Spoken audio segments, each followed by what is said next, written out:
Well, yeah, one of the reasons I wanted to talk to you, we had a huge announcement last week that TNA was moving to Pop TV.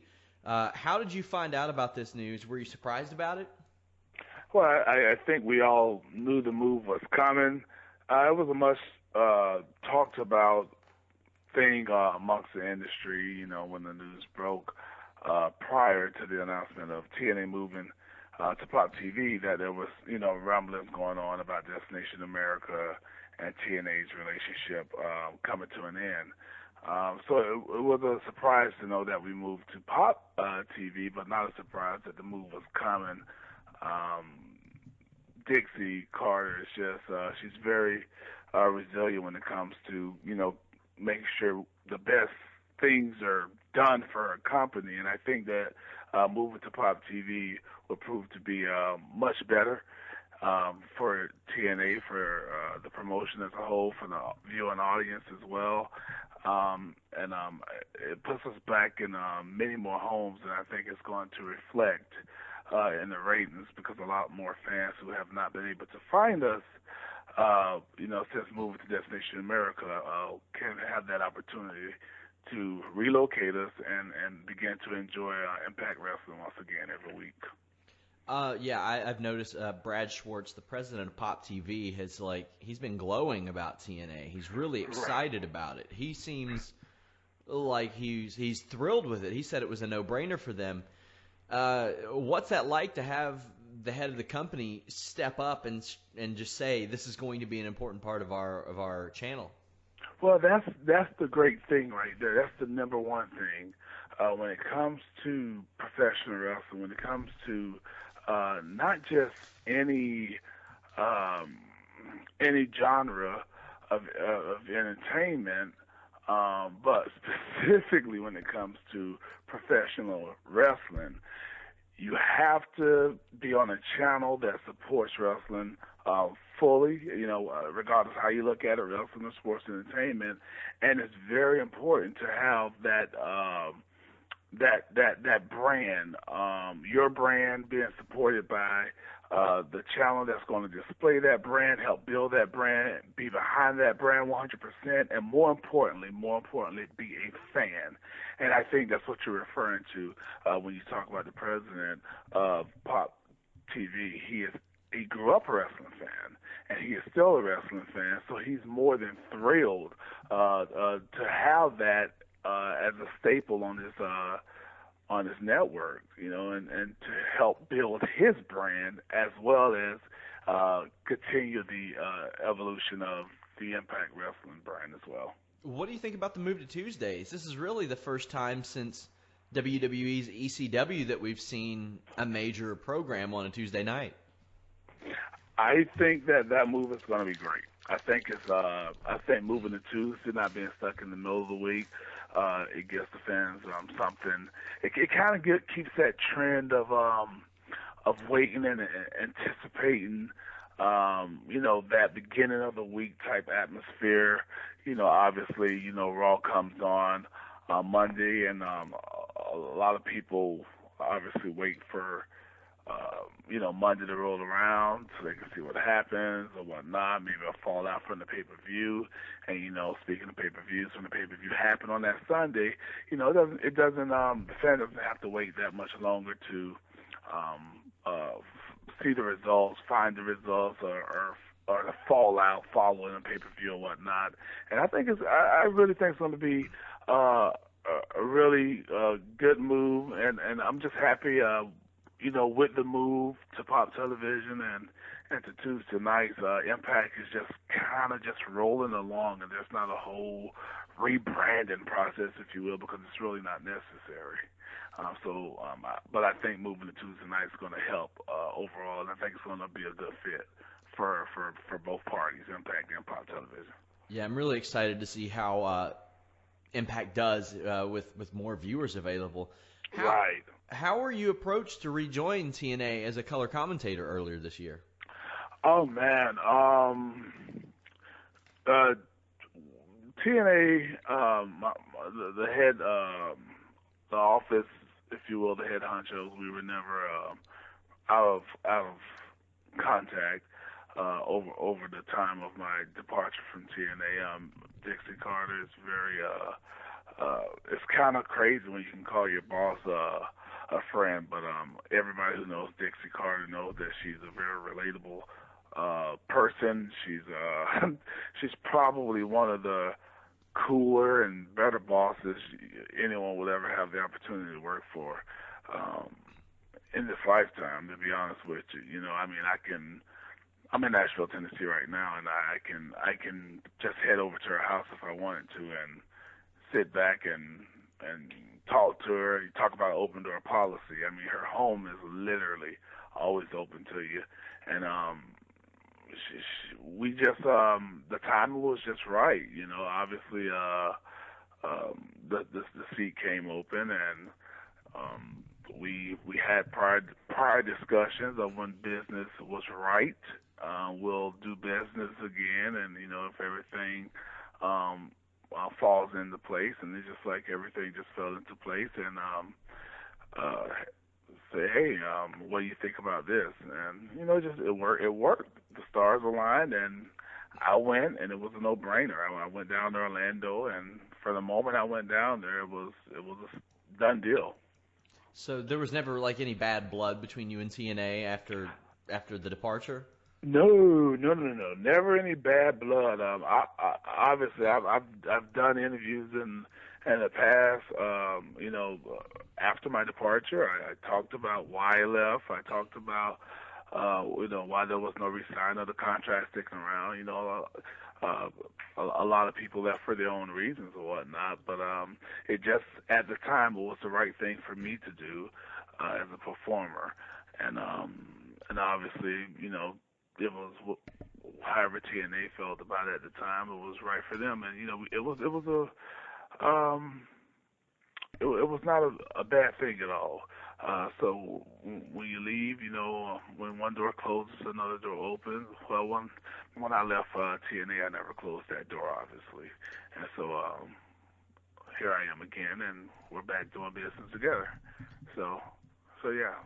Was there ever, after that departure, was there ever any talks between you and WWE or Ring of Honor or New Japan, anything like that, about coming in? There was talk with the E, and it didn't flourish, I would think, as fast or as quick or however it was hoped to be, but there was talk. There was contact made with Triple H, as I mentioned that in the interview. Higher ups spoke to higher ups in the company as well, and but that you know, in the end, the opportunity for the commentating position at TNA popped back up, and you know, it was more of a wait and see thing with WWE at the time, and TNA offered the opportunity that they offered, and it fit for me at this time in my career as well. Well, we saw you technically get in the ring at Bound for Glory. I mean, but do you ever see yourself getting back in the ring for TNA? Well, you know, that's one of the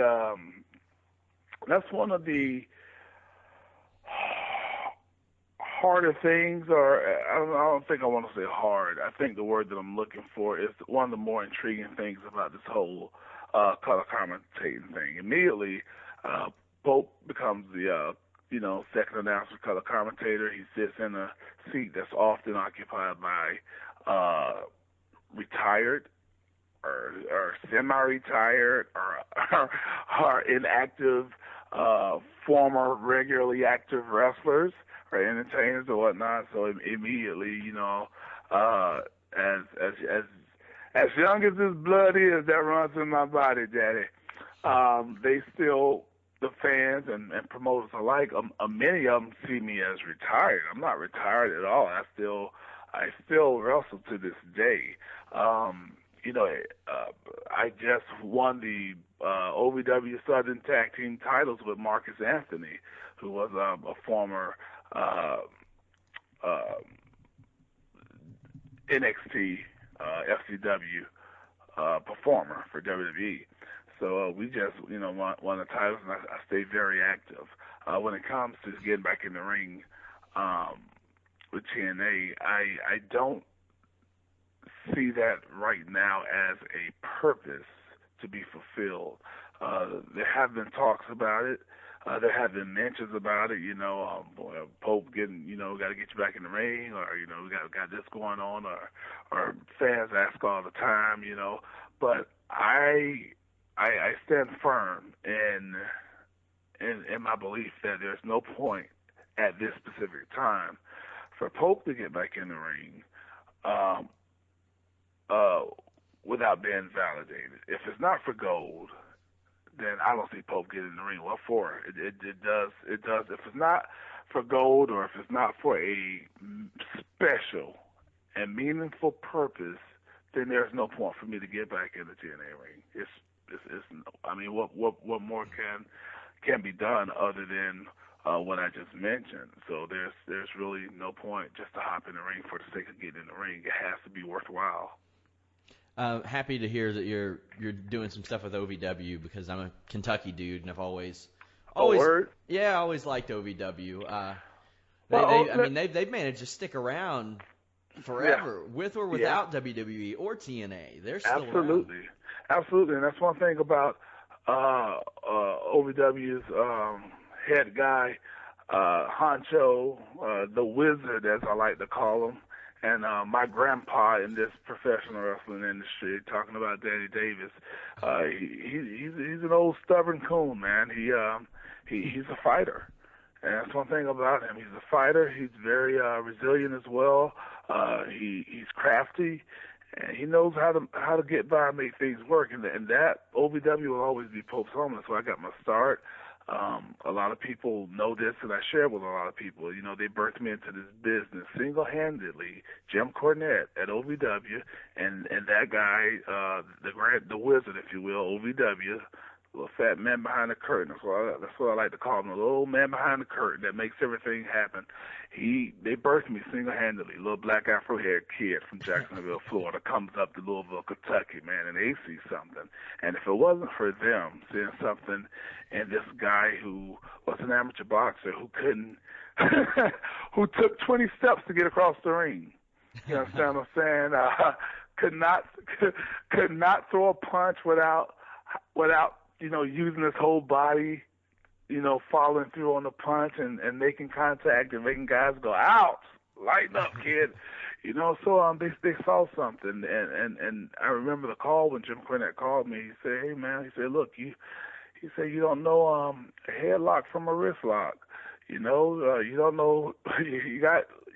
don't know which way is left, which way is right, but he said you have something that we cannot train you. We can't train it to you. There's an intangibleness about you. There's something there. And he said, I'm telling you, if you come back and you let us train you, I can't guarantee you a contract, but I can almost guarantee you a contract. I know you got a career in law enforcement, but he said, I'm telling you, you got something. It can't be taught. And it'd have been an honor to train you. And I went back, on my 5th year anniversary with the Jacksonville Sheriff's Office. I resigned, went up there to Kentucky, and a year later I had a contract. So I'm forever grateful to Jim Cornette. I'm forever grateful to Danny Davis and all the guys that have helped me along the way through OVW. And more importantly, I'm grateful for that building, for that training system that OVW has set up, and to this day still provides great entertainment and still helping other guys reach their goals and their dreams and their aspirations to make it to the big stage. So with all that being said, man, got a little long-winded on that. I'm going to always be there for OVW. If I'm around to lend a helping hand, that's what I'm going to do. That's what I'm doing right now. And there's some interesting things to come a little later. But Pope's going to always stay active. On another note, and I guess this is why they got me in the commentator seat, because sometimes I can't talk. But on another note, the flip side of being in the commentator seat, kind of touching back on what we were talking about earlier, is that sometimes it has caused not just the fans to go, hey, Pope's done, he's retired or whatnot. It's also caused or other promotions, on the indie scene, it's caused them to go, hey, this guy's done. So that was the flip side of it. It kind of hurt the bookings on that. But it's like, hey guys, I'm not retired. Pope is still doing it. If I'm not going to wrestle, hell, I'll make an appearance, whatever you want. But so that's kind of my back and forth. That's just the only kind of downside, if there's a downside to it. But I'm loving commentating right now with TNA. I'll be sure to actually put that in the headline that Pope is not retired. Thank you, man. Sure. One thing I always ask every single person who's been through OVW, do you have any crazy-ass Rip Rogers stories? Oh, yes. I'll give you a great one, man, and I'm sure he'll love it. I'll give you two, and I'll try to stay short as possible, man. Okay. Let's just give you one. I don't know if I want to touch on that one, but this one will be fun. But, yeah. So, let me see. So here's the story. I get down to OVW, and this is right before. I mean, this is either while I'm there, but I'm not there, or right before I'm there, and as been recounted by a guy by the name of Tim Ash. You might have heard that name, and if not, Tim Ash, with Tim and Jim Cornette, and we're all just kind of sitting around and telling the story, and they had to call an ambulance to OVW, and I didn't know what was going on. I'm a youngin' at the time, and what was told, again, this is what was recounted. There was a hole in the bathroom wall, and I was very curious to know why the hole was in the bathroom wall right in front of the commode. Not a big hole, but a dented hole, like somebody hit up against it or something with their knee or elbow. And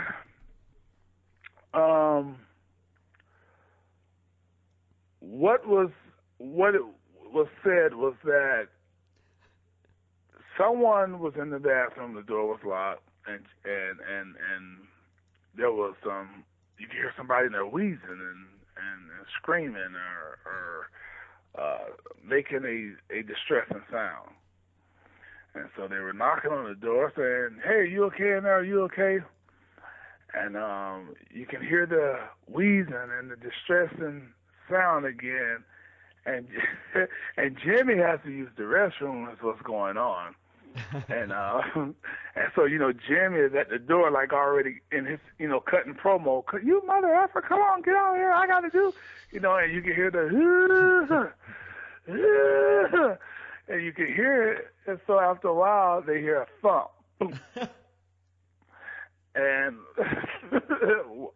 when they finally get inside the restroom, Danny comes in to get the door open. When they finally get inside the restroom, Rip apparently was on the toilet, and whatever happened, and he passed out and went head first into the wall. So yeah, that is, when you ask me a story, any Rip Rogers story, that's the first thing that comes to mind, because after being told that, it just stuck with me forever. It stuck with me forever. And Rip is crazy. Rip is still there in OVW. Rip is still helping guys see the light. And he's a very funny character, man. I went in and saw Rip sometime earlier this year, and I had to get away from him because I couldn't stop laughing. And that's the type of stuff he does, man. So I always ask people who, if I know they've had anything to do with OVW, I always ask them that. I'm batting 1,000 so far. I've got everybody who's trained with him. They don't, you can't not know the dude apparently and not have that. And I've never met him personally, but he's the most colorful personality on Twitter. People have to follow that guy on Twitter. Right. We'll go back to some more TNA stuff. Something I always wondered about you. You had that great run. I remember it was Against All Odds 2010. I remember ordering that pay-per-view. I thought that was fantastic. I thought it was literally a star-making performance. Did you expect more of a push in TNA after that tournament run? I know there was the change of the regime right before that. Right. Well, yeah, and a lot of people blame the old. A lot of fans, I ain't gonna say people, but a lot of fans always point the finger at the Fu Man. Is that what you call the mustache? The Fu stash? What do they call it? Fu Manchu, yeah. Fu Manchu. They always blame the mustache. But Hogan was a big supporter of mine. Mm-hmm. Now, if he was the one, I'm going to tell you like this. Number one, I didn't expect anything. That's number one. Number two, after Against All Odds, I mean, I didn't even know going into Against All Odds that was happening. Okay, so let me just put that out there. At what point do you find out something like that they're going to give you this awesome tournament run? The night of the show. Oh, wow. Absolutely. Had no idea. It was a complete shock and surprise to me as well. So, but it happened, and when it happened, you know, I knew we were on to something. The company knew we were on to something. Dinero knew we was on to something. Terry Taylor, who I love, I call him my godfather in this business. Love Terry Taylor. You know, he come up to me at the TV tapings and he go, "Hey man, you know, we're finna do some great things. We're finna do some great things with you, you know, because you got it. And so we're finna do some great things." So just, you know, he giving me that godfatherly type of advice, you know, that you know anyone needs at that stage probably. But he talked to me, and the push, I don't, you know, that's what it is. I kind of hate the word push because here's the deal. Pope came in to TNA as fresh, a fresh character, something totally different, completely never done, and unique. And so I felt that what I was getting, I deserved. I worked for it. I had no allegiances. I had no alliances, rather. I had no in man in the front office. I earned those writers' attention. I earned the fans' respect. When I went out there, I didn't say Pope is pimping. Those fans said Pope is pimping. That's where that came from. You know, and me being a man of faith, I was never cool with, you know, I was like, well, geez, you know, Pope is pimping. But, you know, I also love kids, and I want to be at the forefront. So, but I went with it because it was organic. Pope was an organic thing that the fans made happen. The writers took notice. I didn't even want to become a good guy, if that makes sense. Yeah. You know, I mean, they were cheering me from the moment I walked out at the pay-per-view in that, I believe it was Hard Justice. You know, the moment I walked out there to do that, you know, they were cheering. I was a bad guy, and I wanted to stay a bad guy. I won them over during a feud with Suicide, you know, a.k.a. Manic today. And again, you know, but long story short, I went on and things were supposed to happen. Everybody knows I was penciled in to be the champion. When you're penciled in, that's the thing, it can get erased. I don't know the specifics of why, but I will tell you that there was just too many cooks in the kitchen. And I didn't find out that I found out that the vote to wait was happened the day of the pay-per-view. Wow, so I mean, do you think that well, yeah, I mean, you said that you found out the day of. I'm just shocked. I mean, that you were told the day of this, because I mean, it seemed like it was so beautifully crafted. I mean, it seemed like they had that planned well ahead of time, because I remember actively watching, and you know, when you watch as much wrestling as anybody who covers it for a living does, you kind of get desensitized. I was like, man, they had me on this roller coaster. I was ready. I was like, the Pope's that next guy. Right. Well, they sometimes it's good to know. Sometimes it's not. Yeah. I'm the type of person, even to this day, when I go into call my TNA matches, I've never known anything that's going to happen. Okay, I mean, never. And that's because I want, my reactions, as crazy as they may be or whatnot, I want them to be legit. I want them to be organic, and I want to be sitting at home. I want to be calling the match as if I'm sitting at home next to you, Sean, and we're watching TV together. Mm-hmm. I want to say what you or I will be saying if we're sitting in the front room watching the show. Yeah. So that's how I like to approach the match. Now, Bound for Glory was the only time that I went into the actual production meeting. And that's, I like to give credit, and I'm going to get back to what you just asked. So I like to give credit to my bosses. I like to give credit to John Burke and Dixie Carter. And to the writing staff, to Dave Lagana and all of them. They love it. They know what works, and they don't hand me anything. I mean, I never was handed anything anyways, but they don't force that. They just They like the spontaneity of what I do, and I kind of prefer it that way. So sometimes it's not good to know when it's phoned in. When sometimes if you're expecting one thing and another thing happens, then you can be disappointed. You can be let down. So I just went along for the ride, and whenever that ride was going to take a twist or a turn, I would just have to go with it. So I wasn't really expecting. I thought it was going there. I mean, obviously, that was the story that was being told, but I was just as excited as you were. As a fan and as a viewer watching it unfold, I was excited being a part of it, seeing it and helping it to unfold without knowing exactly where it was going to go as well. I'm with you on not knowing. I call a little bit of MMA and a little bit of pro wrestling, and I try to approach the pro wrestling the same way as MMA, because in MMA you don't know what's going to happen. Right. And I feel like if you call pro wrestling and if you act like you know what's going to happen, then the people are going to know what's going to happen. So phoned in, man. And there's so many. You can just and try. I'm like you. I've watched. I've listened. We've all watched wrestling over the years, and you can just tell when the announcer is leading you one way. Even, hey, but this right here just didn't happen in the ring, or this, why is he talking about this? Because he's leading us that way. I understand some things have to be directed that way because it's steering the ship.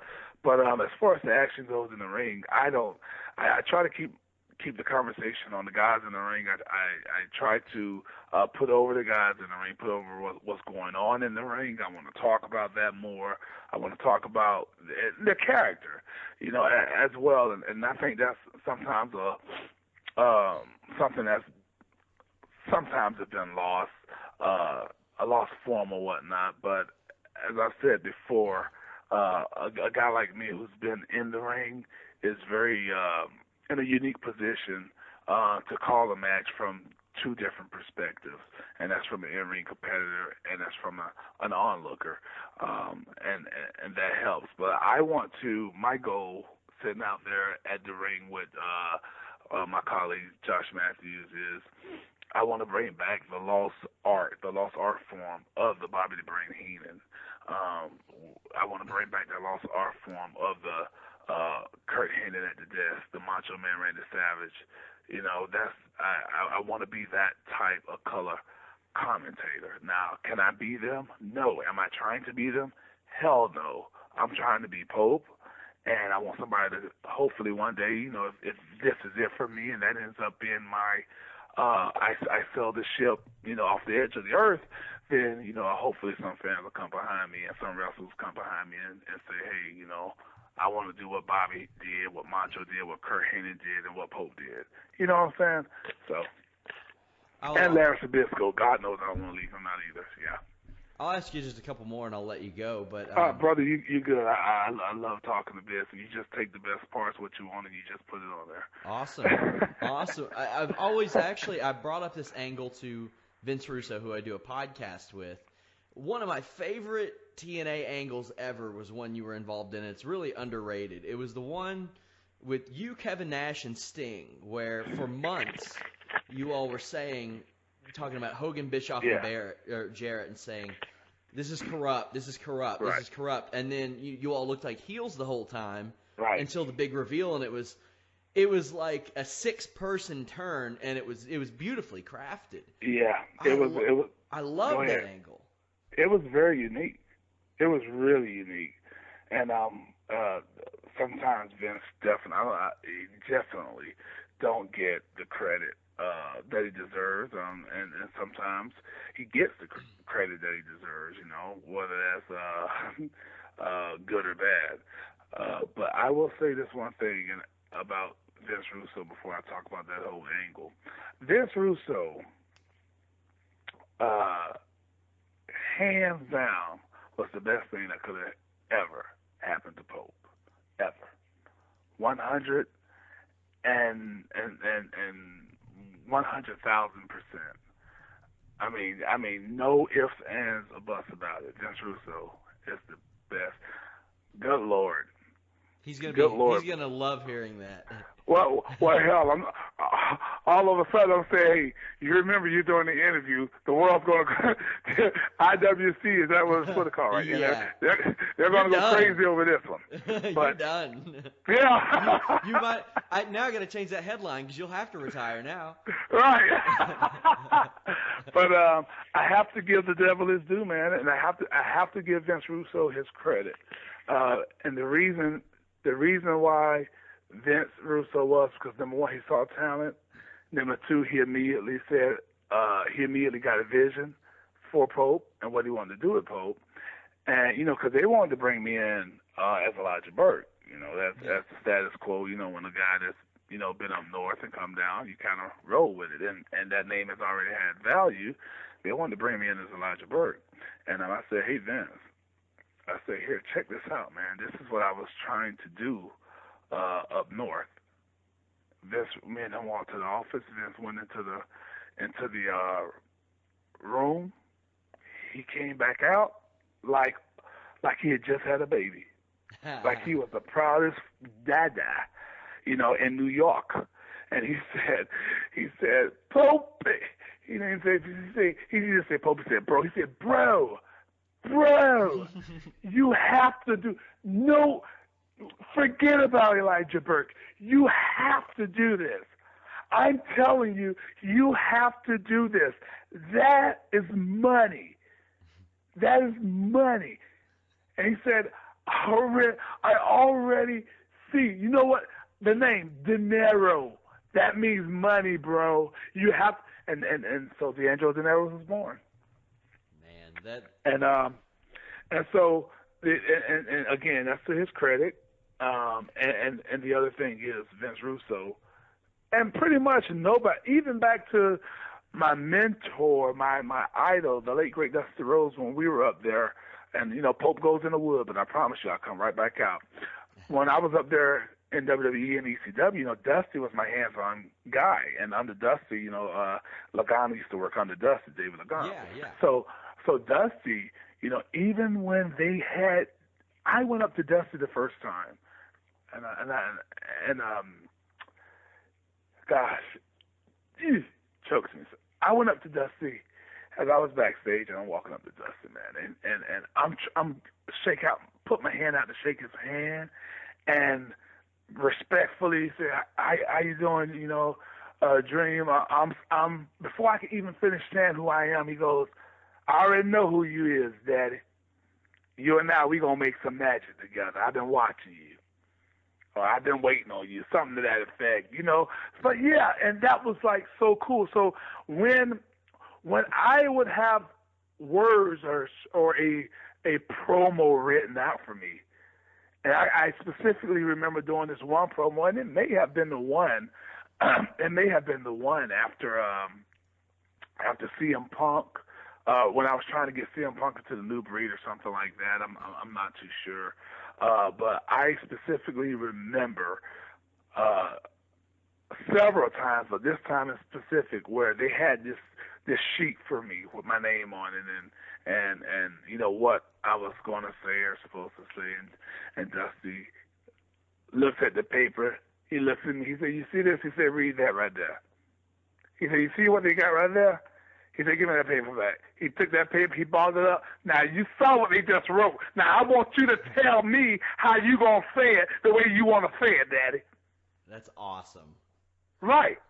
He took it, and I looked. He said, don't you worry about Stephanie McMahon. You let me deal with them. Right. So is that something you had to deal with a lot? Was with, making things like that your own? Because obviously it's hard for that writing team to write for you. Mm-hmm.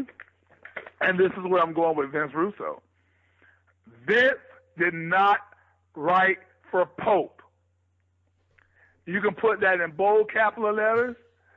It was stuff. Now, don't get me wrong. It was stuff written, but that was only for the necessity of the team to know whatever they needed to know as far as where they were going direction-wise with whatever angle or was down there.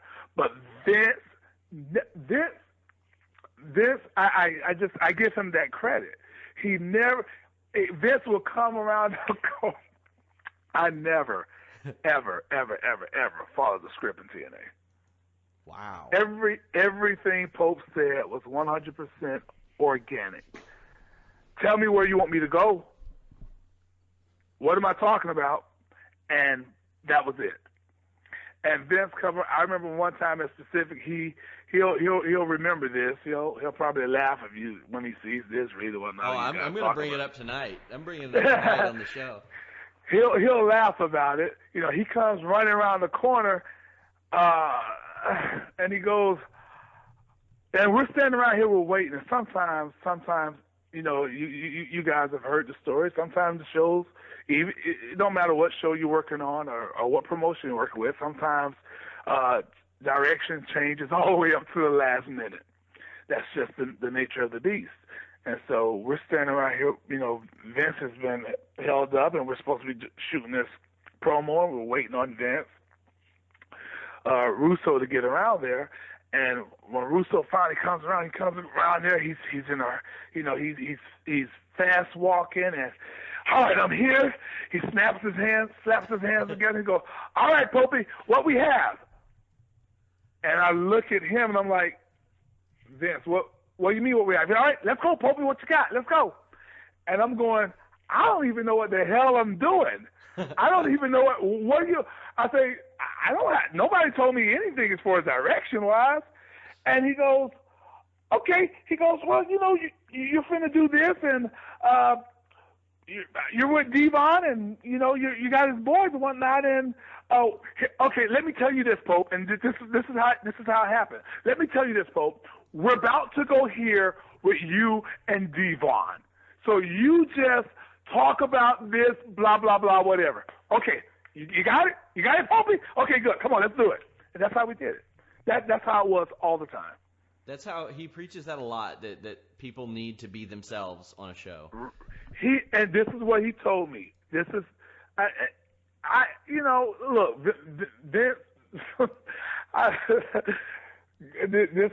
this portion of the show has turned into a praise Dinero segment.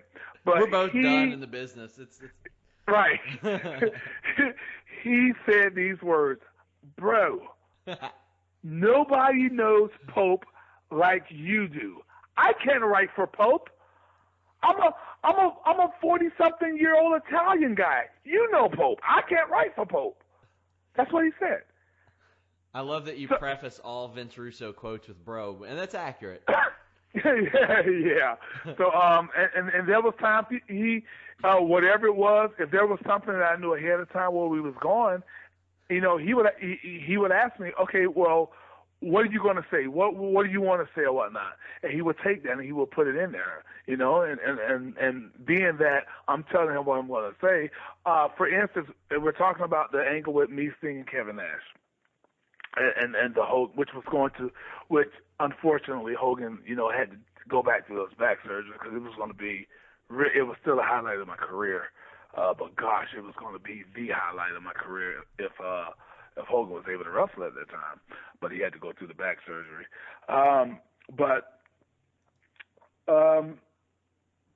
There was a moment where we did the last build up to Bound for Glory.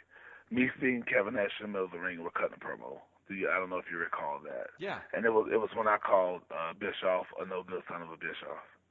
And that kind of just stuck, and people were saying that all the time, and tweeting and face. Okay, listen. None of us. There was no rehearsal. There was no practice, and this is one of my most proudest moments in my career. I'm talking about like going toe to toe with Ric Flair on the microphone. Jousting with him, like wrestling Ric Flair, on ECW, the 8-card stud win. That's one of my crowning achievements, man, as far as I'm concerned. Standing in the ring with Wolfpack, version 3.0 or whatever, and none of us have talked. We haven't really been told anything other than we have to go out there and we have to cut the promo. Nash, you go first, give it to Pope.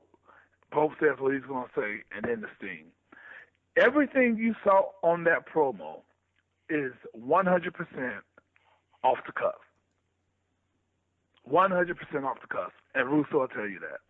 And that was one of my favorite promos, because after I got done with that promo, I'm not gonna call no names on this one, because a lot of the guys, especially those guys that have been there, done it, and you're out there, you're in front of the same crowd sometimes as we were in Orlando. I go backstage after that segment is over, and the higher ups are running up to me going, Pope, awesome. You really brought that thing home. I just put it like that. And and he can chime in on that when you guys talk or not. But yeah, man, that was one of my gosh, to see Kevin Nash back there while I was talking, how freaking intuitive, how much I had his attention while Pope was saying what Pope was saying on that microphone, how the whole audience was right there in my hand, how freaking, when we got to the back, Sting goes, good stuff, Pope, man, like, and Sting was kind of like, I don't even want, because it's not a bad thing you can say about Sting, and I'm not trying to say anything bad, but even, Sting was like, great energy. I just feel like, Yeah. What energy, man. Thank you. Good stuff. So. One more thing I wanted to ask you about. I know you've been acting quite a bit, and there was that story you told about having the Django role. And all that gosh, stuff. I just talked about that. You gonna make me relive that again? I won't make you relive that. But do you have any other acting projects coming up? I mean, that was obviously a big one. So I mean, there are some people that have some confidence in you. Yeah, not just people. Quentin picked me out himself, and that was a very they had us on the wall. I once I was there, I was told how it went down. They had about eight or 10 of us on the wall. Mm-hmm. And after the producers got the guys on the wall, or APs, whichever it was, they got all of our pictures up. Quentin, when it came down to the final casting call, of casting rather, he walks in and he looks at the pictures and everything, and he picks his guys, and then it's up to the APs, the assistant producers and whatnot. They pick out the backup guys, mm-hmm. that's going to be there in case, something happens. And so when I got the call, I said, hey, Quentin wants you. He specifically asked for you. Like, whoa. Yeah, he wants you for this role. He thinks you fit it perfectly. And so that was my, a lot of people know that was like that, and I don't have any regrets, but that was kind of it left a sour taste in my mouth. I had to go back to, come back. I was on set in New Orleans for almost 2 to 3 months. We hadn't, and those shots, man. If you're ever involved in a big production like that, everybody knows you got all these big actors. Sometimes if one actor gets sick or one actor has a emergency, then the whole thing stops because they can't move without him or her. Also, you are shooting one scene. Did you watch the movie? Because I haven't. Oh yeah, I watched it. Okay, you remember the part where Django is riding up on the horse to the front porch of that plantation house? Yeah, Leonardo DiCaprio's house. Yeah, right. When they're right, dude, that one scene is like 2 days, if not more.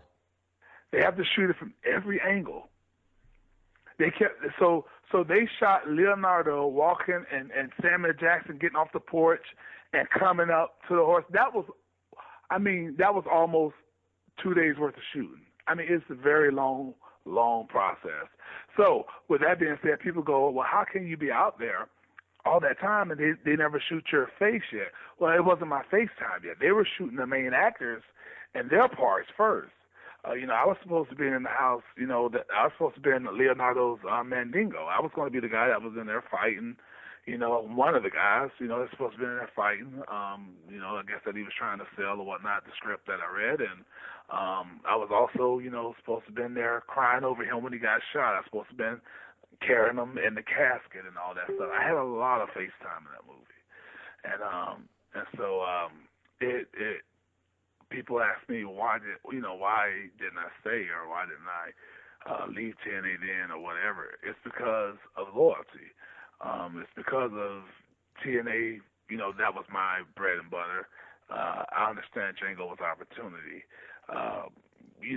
Hindsight is always 20/20.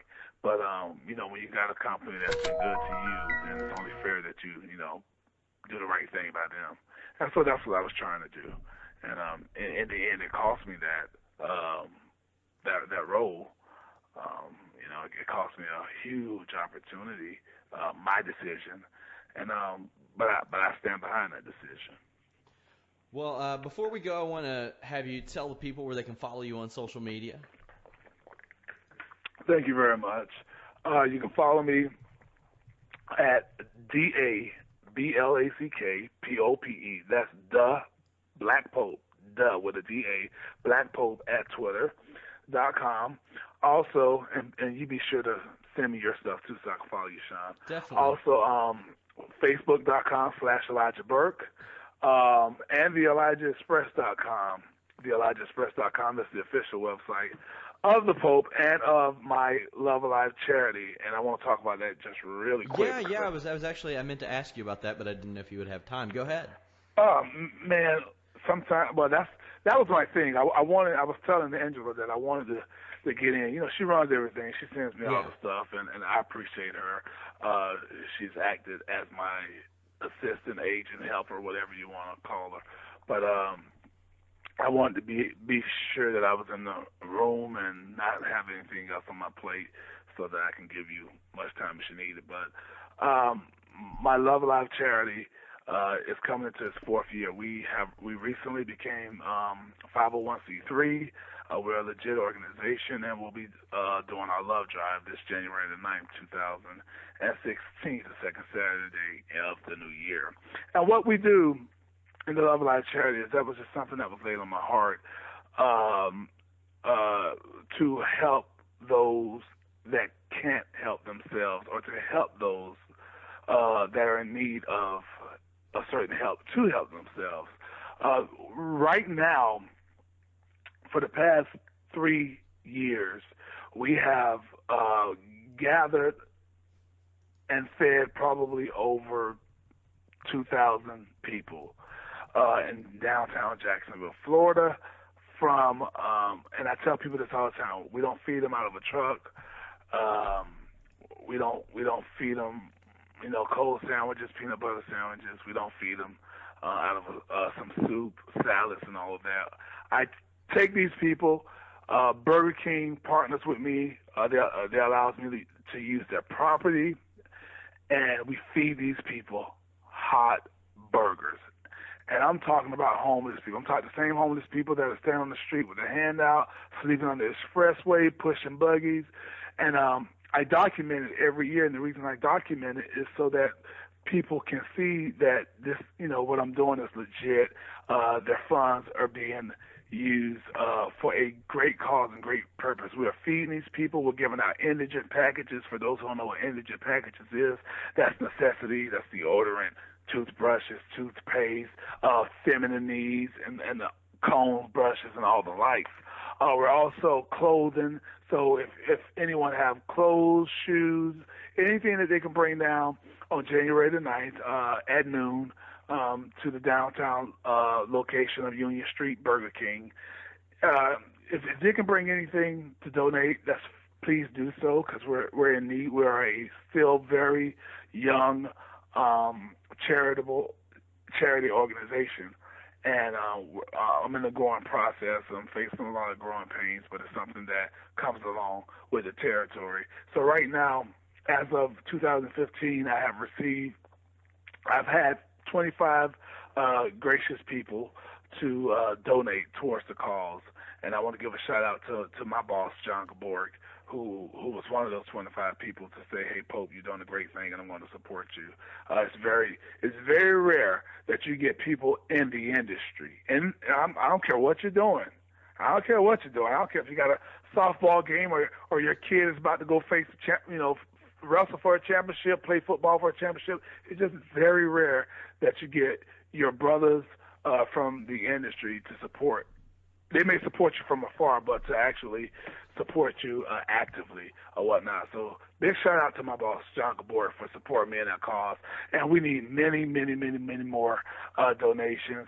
We feed these people hot burgers, hot chicken sandwiches, rib sandwiches from Burger King. We feed them desserts. We make sure they have stuff to drink, and we give them snacks along the way. It's just a great process to put smiles on people's faces and to love them while they're yet actively alive to feel that love. Sometimes just a smile will make a person's day, and that's what we're doing. We're just showing love, feeding these people, and putting a smile on their face. So. Well, I think that's fantastic what you're doing. Guys, go check out theelijahexpress.com and donate to this cause. It's the Love Alive charity.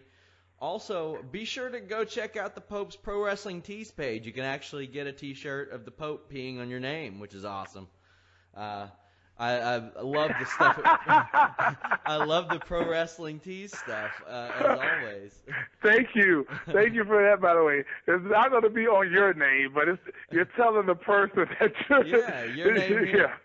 Your name here. So it's one of the times when you get pissed off, you put your shirt on and you make sure you walk in front of the right person and say, "Hey, here, your name goes here." So yeah, it's a universal situation. But thank you so much. You're awesome. This is one of my favorite interviews. Definitely want to speak with you again sometime. Hey, man, anytime, man. I'll definitely make the time for you. I love doing it. Hey, to all the people that are going to be following up on this, be sure to check us out. January the 5th, Pop TV, TNA Impact. We go live, Daddy. Thank you very much, Elijah. I really appreciate it. Hey, thank you, Sean. Be sure to send me that information on Twitter, okay? Absolutely.